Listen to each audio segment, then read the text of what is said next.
नमस्कार. मानवी जीवनाचा प्रवास सुखदुःखाच्या बऱ्या वाईट दऱ्यांनी व्यापलेला आहे. यातील वाईट वेळ मनुष्य विसरू शकतो, पण त्याच्या वाईट वेळेत आपल्या लोकांनी दिलेली वाईट वागणूक कधीच विसरू शकत नाही.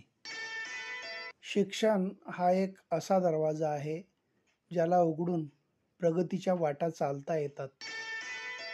पुस्तकं स्वतः बोलत नाहीत, पण ज्यानं पुस्तक वाचलं त्याला ती बोलायला लावतात आणि लढायलाही शिकवतात.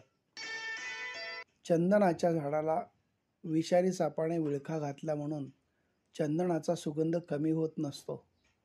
अर्थात ज्याचे कर्म चांगले तो कधी संपत नसतो. घड्याळाचं काय आणि माणसाचं काय? आतलं तोल सांभाळणारं चाक नीट राहिलं तर पुढेही जाण्याची भीती नाही आणि फार मागे पडण्याचीही भीती नाही.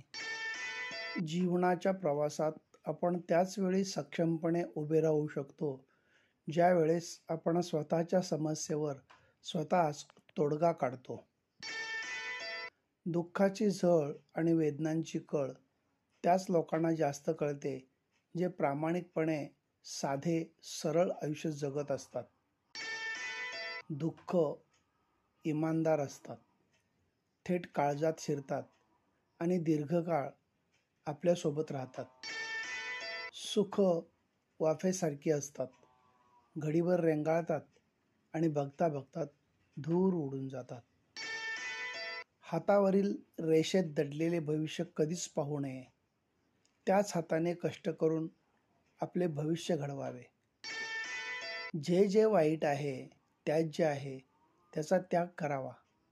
मग तो विचार असू दे, कर्म असू दे, सवय असू दे किंवा एखादा माणूस असू दे. अहंकार की वजह से मान सम्मान, प्रसिद्धि, योग्यता, परिश्रम पर बुरा असर होता है. जीवन में सुख, शांति और सफलता पाना चाहते हैं तो किसी भी बात का घमंड कभी न करो. धन्यवाद.